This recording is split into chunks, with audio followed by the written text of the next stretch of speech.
एक समय की बात है, एक हाथी की मृत्यु हो गई।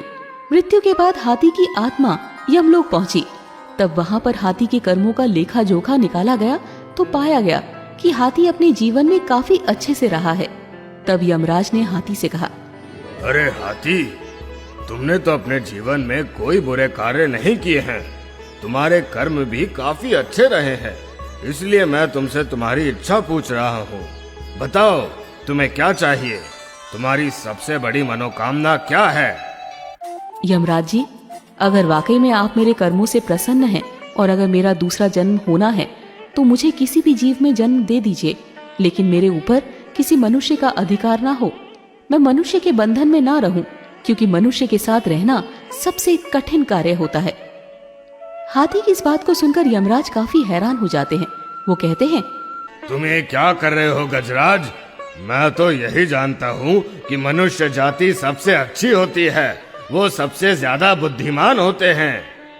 तब हाथी कहता है कि यमराज जी, यही तो परेशानी है कि मनुष्य जाति सबसे ज्यादा बुद्धिमान होते हैं। आपको इंसानों के विषय में शायद ज्यादा जानकारी है नहीं, इसीलिए आप ऐसी बातें कर रहे हैं। कैसी जानकारी नहीं है मुझे? तुम खुद देखो कि यहाँ पर कितने मनुष्य खड़े हैं। उन्हें उनके कर्मों के अनुसार जो मिले उसे बिना किसी परेशानी के स्वीकार करते हैं। ऐसे में हाथी कहता है कि महाराज, मतलब आपको अब तक किसी जीवित इंसान से पाला नहीं पड़ा है? ये तो मृत है। ये तो सिर्फ मनुष्य की आत्माएं हैं। किसी जीवित मनुष्य से मिलिए तो आपको पता चले ना। ऐसे में यमराज काफी हैरान हो गए। तब यमराज ने कहा, ठीक है, तुम्हारी बात को आजमाने के लिए मैं तुम्हारे मालिक को यही जीवित मंगवाता हूँ।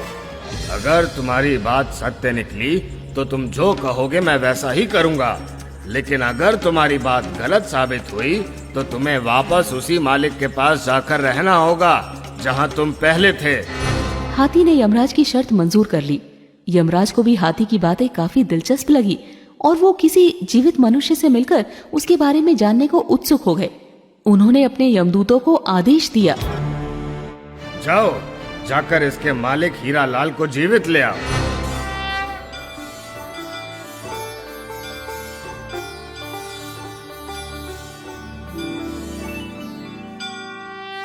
यमराज की आज्ञा मानकर 4 यमदूत हाथी के मालिक को लेने धरती पर पहुंच गए।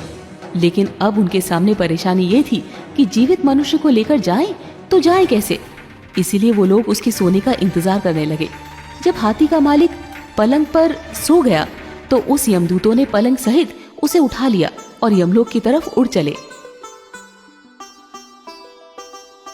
थोड़ी देर बाद जब हरीलाल की नींद खुली तो उसने खुद को आसमान में उड़ते हुए पाया। नीचे देखा तो धरती नजर भी नहीं आ रही थी।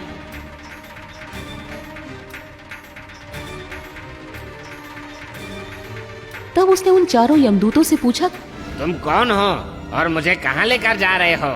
हम यमदूत हैं और तुम्हें यमलोक लेकर जा रहे हैं। तब हरीलाल कहता है, यमलोक तो लोग मृत्यु के बाद जाते हैं, लेकिन मैं तो जीवित हूँ। इस पर यमदूत ने कहा, आज वहाँ पर जीवित व्यक्ति की ही जरूरत है। दरअसल एक हाथी ने यमराज से कहा है कि जीवित व्यक्ति को लेकर आओ, तब आपको पता चलेगा। अरे, वो तो मेरा हाथी है जिसकी आज ही मृत्यु हुई है, लेकिन उसने मुझे ही ऊपर बुला लिया। तब परेशान हरीलाल ने कोई तरकीब लगाने की सोची ताकि उसका जीवन सुरक्षित रहे। इधर उधर देखने पर उसे उसके पलंग पर ही एक कलम और कागज मिल गया। उसने उस पर कुछ लिखा और थोड़ी देर में ही वो यमलोक पहुंच गया। जब वो यमराज के सामने पहुंचा तो यमराज जोर जोर से हंसने लगा और हाथी की तरफ देखकर बोले, ये लो, तुम्हारा मालिक आ गया। कहाँ तुम इतने बड़े और ताकतवर और कहाँ ये अदना सा इंसान? ये भला क्या कर लेगा? थोड़ा सब्र कीजिए महाराज, आपको सब पता चल जाएगा।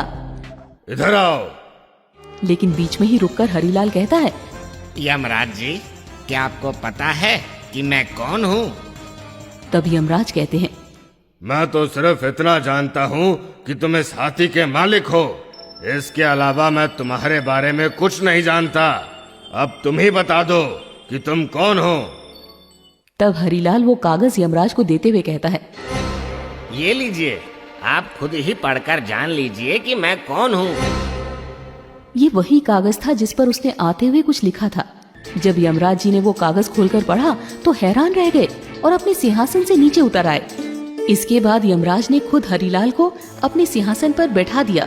जैसे ही वो सिंहासन पर बैठा, उसने सबसे पहले यमराज से कहा, यमराज जी, आज से यमलोक पर से आपका शासन खत्म हुआ। आज से मैं यहाँ का राजा हूँ। मैं जैसा कहूँगा हर किसी को वैसा ही करना होगा। तब हाथी कहता है कि अब देखिए यमराज जी, आगे आगे होता है क्या। तभी हरिलाल कहता है कि अब से स्वर्ग और नरक का झंझट खत्म, सभी के सभी स्वर्ग जाएंगे। अब देखते ही देखते नर्क में रहने वाले सारे लोग स्वर्ग में आ गए। अब नर्क का द्वार बंद कर दिया गया। जिस किसी की भी मृत्यु होती तो सीधा स्वर्ग जाता।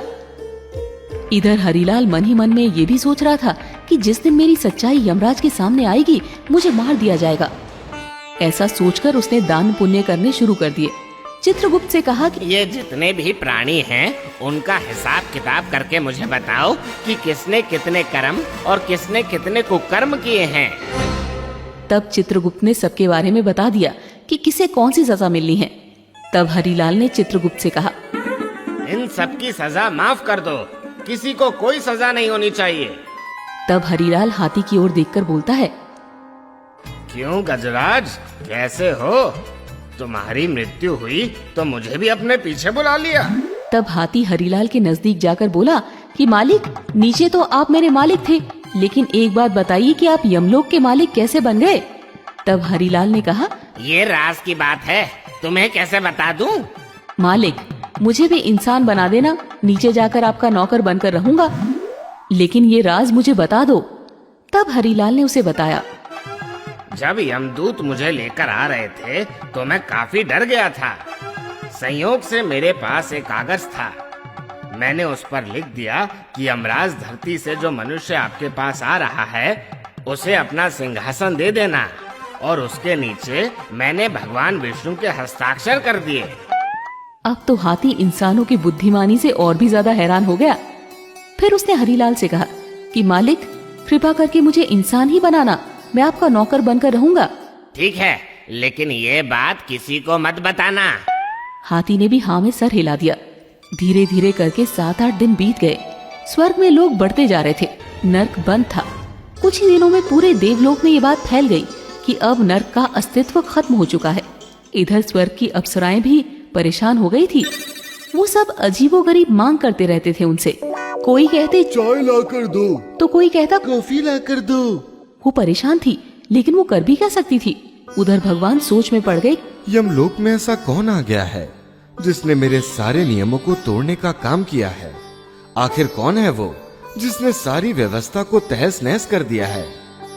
ये सोचकर भगवान विष्णु स्वयं यमलोक में आए और उन्होंने देखा कि यमराज जी यमलोक के द्वार के बाहर बैठे हैं। तब विष्णु भगवान ने उनसे पूछा, हे यमराज, तुम बाहर बैठे हो तो यमलोक को कौन चला रहा है? भगवान, ये आप क्या कह रहे हैं? आपने ही तो इंसान को मेरे स्थान पर नियुक्त किया था और आप ही इस तरह से अनजान बन रहे हैं। उसने जो मुझे कागज दिया था उसमें साफ साफ लिखा था कि मैं उसे यमलोक का सिंहासन दे दूं, और उस पर आपके हस्ताक्षर भी थे। आपको यकीन नहीं होता तो ये देखिए। भगवान विष्णु ने कहा, मैंने इंसान को यमलोक में नियुक्त किया है? मैंने तो ऐसा कभी नहीं किया। कौन है वो? फिर भगवान विष्णु थोड़ा सोचने के बाद कहते हैं, यमराज, कहीं तुमने किसी जीवित मनुष्य को तो यमलोक में नहीं मंगा लिया? आप बिल्कुल सही कह रहे हैं प्रभु, मैंने एक जीवित इंसान को ही यमलोक में मंगाया है। तब यमराज ने शुरू से लेकर अब तक की सारी बात बताई। ऐसे में भगवान विष्णु को हंसी आ गई और वो मुस्कुराते हुए बोले, यमराज, तुम अब भी नहीं समझ पाए कि उस मनुष्य ने तुम्हें झूठा पत्र दिया था। उस पर मेरे नहीं बल्कि उसके खुद के हस्ताक्षर थे जो उसने मेरे नाम से किया। अगर वो तुम्हें पत्र नहीं देता तो तुम उसे विद्वान नहीं समझते। तुम्हें उसकी होशियारी का अंदाजा कैसे लगता? भगवान विष्णु की ये बात सुनकर यमराज ने अपने सर पर दोनों हाथ रख लिया। अब उन्हें सारा माजरा समझ में आ चुका था और उन्होंने भगवान विष्णु से कहा, भगवान, इस मनुष्य की रचना तो आपने काफी अद्भुत की है। जैसे ही भगवान विष्णु यमराज के साथ यमलोक आए, हरिलाल अपने सिंहासन से उठकर नीचे खड़ा हो गया और भगवान विष्णु से बोला, हे प्रभु, मुझे तो आपका ही इंतजार था। मैं कब से यही सोच रहा था कि कब आपके दर्शन होंगे और मुझे इस कार्य से मुक्ति मिलेगी। तब भगवान ने मुस्कुराते हुए कहा, तुम बहुत चालाक हो। देखो यमराज, जीवित व्यक्ति को यमलोक बुलाने का क्या परिणाम हुआ। जब इसे लगा कि मैं इसे दंड देने वाला हूँ तो ये मुझे खुश करने में लग गया। मैं मान गया प्रभु, किसी भी इंसान को समझना किसी के लिए आसान नहीं है। यमराज ने उस हाथी से कहा, गजराज, तुम शर्त जीत गए। मैं अब तक यही समझता था कि हम देवताओं से अधिक समझदार और कोई भी नहीं है, परंतु मैं गलत था। पर आज तुम्हारी वजह से मेरे सारे भ्रम दूर हो गए हैं। अब चूंकि हाथी यमराज से शर्त जीत चुका था, ऐसे में उसने यमराज से कहा कि यमराज जी, आप मुझे भी मनुष्य बना दे। यमराज ने उसकी शर्त मान ली और हरिलाल को वापस धरती पर भेज दिया। लेकिन यमलोक की सारी बातें उसके दिमाग से निकाल दी, यानी कि हरिलाल को यमलोक की कोई भी बात याद नहीं थी। वो फिर से आम जिंदगी जीने लगा। दोस्तों, इस कहानी से हमें यही सीख मिलती है कि इंसान को हर हाल में अपनी बुद्धि का इस्तेमाल करना चाहिए। अगर वो चाहे तो वो किसी भी मुसीबत का सामना आसानी से कर सकता है, जिस तरह हरिलाल ने किया।